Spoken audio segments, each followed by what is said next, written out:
आंवला नवमी की कथाएं।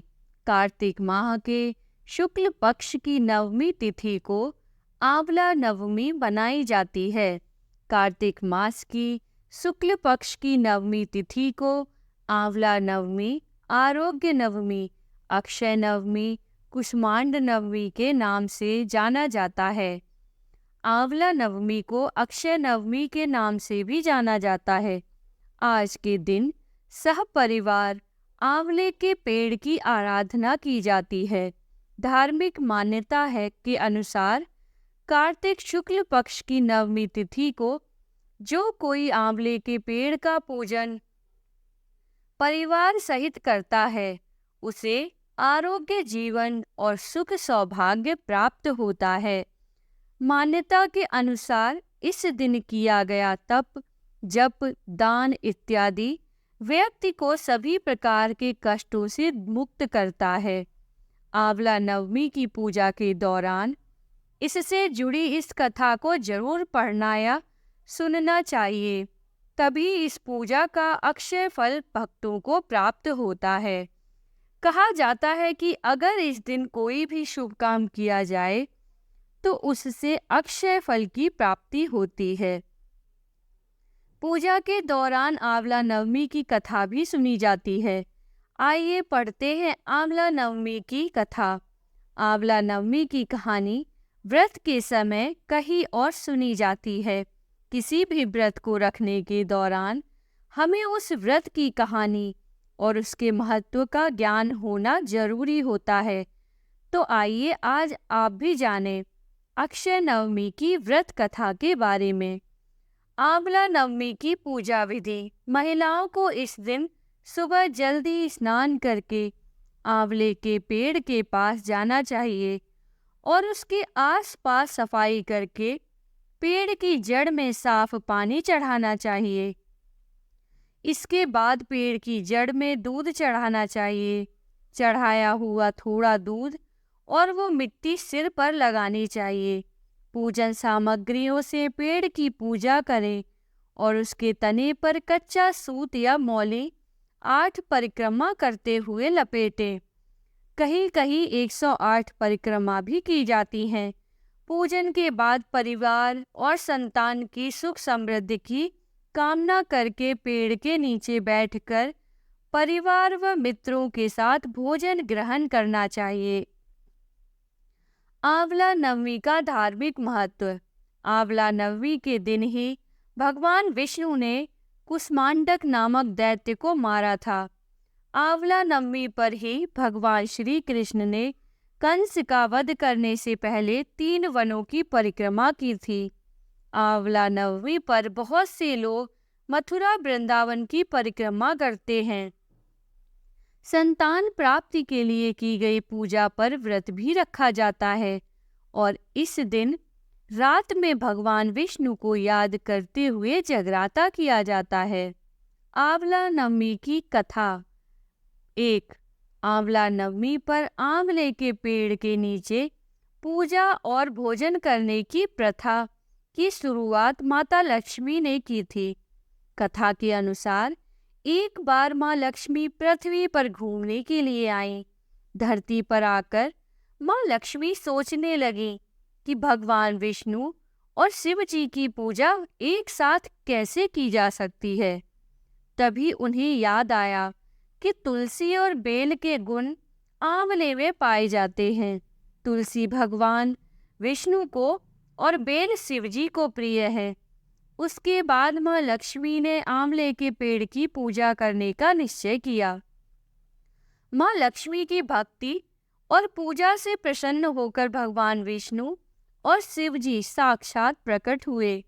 माता लक्ष्मी ने आंवले के पेड़ के नीचे भोजन तैयार करके भगवान विष्णु व शिव जी को भोजन कराया और उसके बाद उन्होंने खुद भी वही भोजन ग्रहण किया।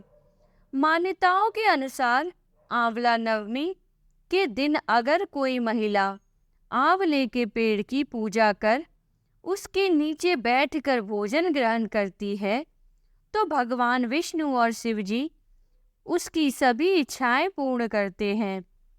इस दिन महिलाएं अपनी संतान की दीर्घायु तथा अच्छे स्वास्थ्य को लेकर कामना करती हैं। आंवला नवमी की कथा। एक राज्य में आंवल्य नाम का राजा था। राजा ने यह प्रण लिया था कि वह अपनी प्रजा में रोजाना 1.25 मन आंवला दान करेगा। उसके बाद ही खाना ग्रहण करेगा। राजा अपने प्रण के अनुसार ऐसा ही करता था, लेकिन उसके बेटे और बहू को यह बात पसंद नहीं थी। इसलिए एक दिन उसके बेटे बहू ने सोचा कि राजा इतने सारे आंवले रोजाना दान करते हैं, इस प्रकार तो एक दिन सारा खजाना खाली हो जाएगा। एक दिन बेटे ने राजा से कहा कि उसे इस तरह दान करना बंद कर देना चाहिए। राजकुमार की बात सुनकर राजा को बहुत दुख हुआ और राजा ने रानी के साथ महल का त्याग कर दिया। फिर क्या था, राजा आंवला दान नहीं कर पाए और अपने प्रण के कारण कुछ खाया नहीं। जब भूखे प्यासे 7 दिन हो गए, तब भगवान को उनके ऊपर दया आ गई। इसलिए भगवान ने राजा के लिए जंगल में ही महल, राज्य और बाग बगीचे सब बना दिए और ढेरों आंवले के पेड़ लगा दिए। जब राजा रानी ने यह देखा कि जंगल में उनके राज्य से भी 2 गुना राज्य बसा हुआ है, राजा रानी से कहने लगे, रानी देख, कहते हैं कभी भी सत्य का साथ नहीं छोड़ना चाहिए। आओ नहा धोकर आंवला दान करें और भोजन करें। राजा रानी ने आंवले दान करके खाना खाया और खुशी खुशी नए महल में रहने लगे। उधर आंवला देवता का अपमान करने व माता पिता से बुरा व्यवहार करने के कारण राजकुमार के बुरे दिन आ गए। उसका राज्य शत्रुओं ने छीन लिया। वह दाने दाने को मोहताज हो गए और काम ढूंढते हुए अपने पिताजी के राज्य में आ पहुंचे। उसकी हालत इतनी बिगड़ी हुई थी कि पिता ने उन्हें बिना पहचाने हुए काम पर रख लिया।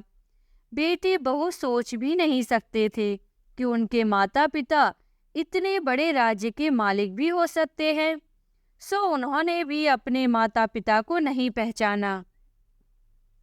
एक दिन बहू ने सास के बाल गूंथते समय उनकी पीठ पर मस्सा देखा।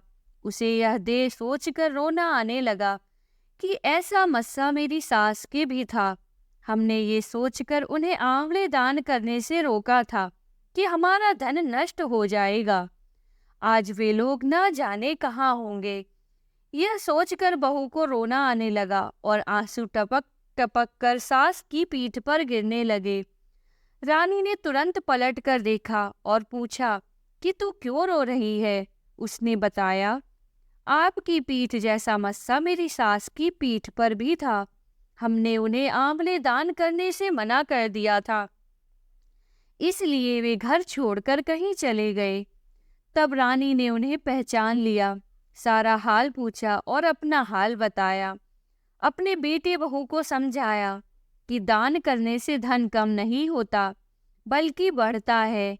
बेटे बहू भी अब सुख से राजा रानी के साथ रहने लगे। आंवला नवमी की कथा। आंवला नवमी के दिन एक सेठ ब्राह्मणों को आंवले के पेड़ के नीचे बिठाकर भोजन कराया करते थे, साथ ही उन्हें सोना सा दान किया करते थे। यह सब देख सेठ के पुत्रों को अच्छा नहीं लगता था। यह देख वो अपने पिता से बहुत झगड़ा करते थे। रोज रोज की लड़ाई से तंग आकर वो दूसरे गांव में रहने चला गया। जीवन यापन के लिए उसने वहां एक दुकान लगाई।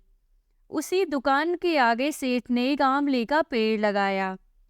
कृपा कुछ ऐसी हुई कि दुकान खूब चलने लगी। यहाँ भी उसने अपना नियम नहीं छोड़ा। वह आंवला नवमी का व्रत पूजा करता था और ब्राह्मणों को भोजन कराकर दान देता था।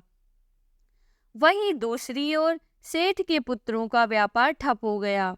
उनके बेटों को समझ आने लगा कि वो अपने पिता के भाग्य से ही खाते थे। अपनी गलती समझकर वे अपने पिता के पास गए और अपनी गलती की माफ़ी मांगने लगे। फिर पिता के कहे अनुसार उन्होंने आंवले के पेड़ की पूजा करनी शुरू की और दान करने लगे। इसके प्रभाव से सेठ के बेटों के घर पहले की तरह खुशहाली आ गई। आंवला नवमी कुष्मांडा नवमी की व्रत कथा। काशी नगर में एक निसंतान धर्मात्मा और दानी वैश्य रहता था। एक दिन वैश्य की पत्नी से एक पड़ोसन बोली, यदि तुम किसी पराये बच्चे की बलि भैरव के नाम से चढ़ा दो तो तुम्हें पुत्र प्राप्त होगा। यह बात जब वैश्य को पता चली तो उसने मना कर दिया, लेकिन उसकी पत्नी मौके की तलाश में लगी रही। एक दिन एक कन्या को उसने कुएं में गिराकर भैरव देवता के नाम पर बलि दे दी। इस हत्या का परिणाम विपरीत हुआ। लाभ की बजाय उसके पूरे बदन में कोढ़ हो गया और लड़की की प्रेतात्मा उसे सताने लगी। वैश्य के पूछने पर उसकी पत्नी ने सारी बात बता दी। इस पर वैश्य ने कहा, गौवध, ब्राह्मण वध तथा बाल वध करने वाले के लिए इस संसार में कहीं जगह नहीं है, इसलिए तू गंगा तट पर जाकर भगवान का भजन कर, गंगा स्नान कर, तभी तू इस कष्ट से मुक्ति पा सकती है। वैश्य की पत्नी गंगा किनारे रहने लगी। कुछ दिन बाद गंगा माता वृद्ध महिला का वेश धारण कर उसके पास आई और बोली, यदि तुम मथुरा जाकर कार्तिक नवमी का व्रत तथा आंवला वृक्ष की परिक्रमा और पूजा करोगी तो ऐसा करने से तेरा यह कोढ़ दूर हो जाएगा। वृद्ध महिला की बात मानकर वैश्य की पत्नी अपने पति से आज्ञा लेकर मथुरा जाकर विधि पूर्वक आंवला का व्रत करने लगी। ऐसा करने से वह भगवान की कृपा से दिव्य शरीर वाली हो गई तथा उसे पुत्र की प्राप्ति हुई।